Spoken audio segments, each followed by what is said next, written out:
Yo, what's up sa inyo mga pare? May i-share lang ako paano ako magkatuka. May probiotics tayo dito galing sa tito ko. I-share ko na sana sa inyo kaso wala pa tayo yellow basket. Yan. Pakain tayo. Ito, hindi ko ito inahalo sa tubig kasi hindi sanay yung palapati ko na uminom na may kulay at tubig.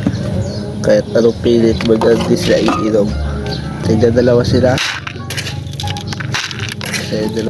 Ita-shit mo muna bago mo ilagay kasi wala pa yung lasa ng mabuti.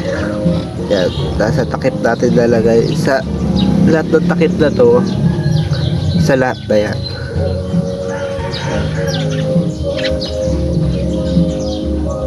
Yan, kita nyo. 1, 2, 3. Balik ulit. 1, 2, 3. Ganyan guys.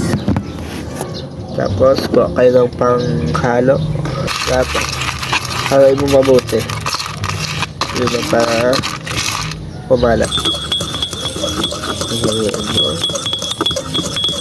Ganyan ang magiging tsura niya. Alam ko marami nang gumagawa niyan. Pero i-share ko na rin kasi ito rin ang ginagawa ko. And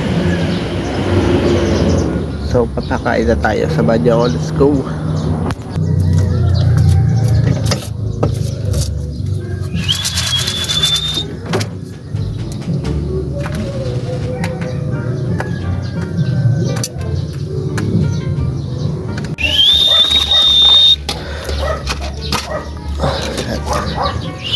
Ito masiba to eh. Masiba yan dito. Diba? Nahiya pa. Excited sa camera guys. So yun, kumakain na sila. Hanggang dito na lang guys. Pag-share kung paano tayo magpakain sa mga kalapati natin. So, bye bye.